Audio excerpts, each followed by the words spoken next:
Good morning बच्चों। आज हम लोग क्लास 9 हिस्ट्री पार्ट 3 का अध्ययन करेंगे। लेसन का नाम है Nazism and the rise of Hitler. तो बच्चों 1945 के स्प्रिंग में हेलमुट नामक 11 वर्षीय जर्मन लड़का बिस्तर में लेटी कुछ सोच रहा था। तभी उसे अपने माता पिता की दबी दबी सी आवाज़ सुनाई दी। हेलमुट कान लगाकर उनकी बात सुनने की कोशिश करने लगा। वे गंभीर स्वर में किसी मुद्दे पर बहस कर रहे थे। हेलमुट के पिता एक जाने माने चिकित्सक थे। उस वक्त वे अपनी पत्नी से इस बारे में बात कर रहे थे कि क्या उन्हें पूरे परिवार को खत्म कर देना चाहिए या अकेले आत्महत्या कर लेनी चाहिए। उन्हें अपना भविष्य सुरक्षित नहीं दिखाई दे रहा था। वे घबराहट भरे स्वर में कह रहे थे, अब एलाइज भी हमारे साथ वैसा ही बर्ताव करेंगे जैसा हमने अपाहिजों और ज्यूज के साथ किया था। अगले दिन वे हेलमुट को लेकर बाग में घूमने गए। यह आखिरी मौका था जब हेलमुट अपने पिता के साथ बाग में गया। दोनों ने बच्चों के पुराने गीत गाए, यानी कि नर्सरी पोएम गाए और खूब सारा वक्त खेलते कूदते बिताया।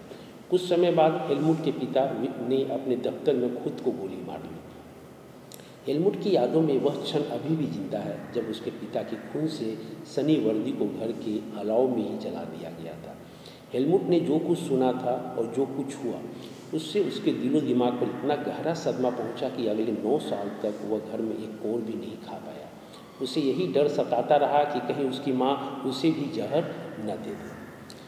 हेलमुट को शायद समझ में ना आया हो, लेकिन हकीकत यह थी कि उसके पिता नाजी थे। वे एडोल्फ हिटलर के कट्टे समर्थक थे। आप में से कई बच्चे नाजीज और उनके नेता हिटलर के बारे में जानते हो। आपको शायद पता होगा कि हिटलर जनवरी की दुनिया का सबसे ताकतवर देश बनने को कटिबद्ध था। वह पूरे यूरोप को जीत लेना चाहता था। आपने यह भी सुना होगा कि उसने यहूदियों को, यानी कि ज्यूज को मरवाया था। लेकिन नाजीज सिर्फ इन इक्का दुक्का घटनाओं का नाम नहीं है। यह दुनिया और राजनीति के बारे में एक संपूर्ण व्यवस्था, विचारों की एक पूरी संरचना का नाम है। आइए समझने की कोशिश करें कि नाजीज का मतलब क्या था। इस सिलसिले में सबसे पहले हम यह देखेंगे कि हेलमुट के पिता ने आत्महत्या क्यों की। वे किस चीज़ से डरे हुए थे। मई 1945 में जर्मनी ने मित्र राष्ट्रों के सामने समर्पण कर दिया था। हिटलर को अंदाज़ा हो चुका था कि अब उसकी लड़ाई का ये क्या हश्र होने वाला है। इसलिए हिटलर और उसके प्रचार मंत्री गोबल्स ने बर्लिन के एक बंकर में पूरे परिवार के साथ अप्रैल में ही आत्महत्या कर ली थी। युद्ध खत्म होने के बाद न्यूरेमबर्ग में एक अंतर्राष्ट्रीय सैनिक अदालत स्थापित की गई। इस अदालत को शांति के विरुद्ध किए गए अपराधों, मानवता के खिलाफ किए गए अपराधों और युद्ध अपराधों के लिए नाज़ी उपलब्धियों पर मुकदमा चलाने का जिम्मा सौंपा गया। युद्ध के दौरान जर्मनी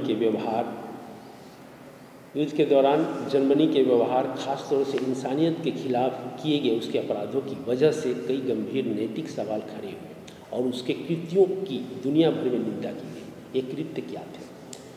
तो बच्चों, दूसरे युद्ध के साय में जर्मनी ने जनसंहार शुरू कर दिया था, जिसके तहत यूरोप में रहने वाले कुछ खास नस्ल के लोगों को सामूहिक रूप से मारा जाने लगा।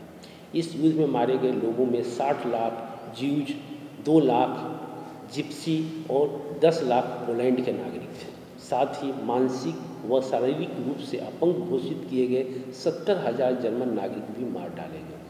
इनके अलावा न जाने कितने ही राजनीतिक विरोधियों को भी मौत की नींद सुला दी गई।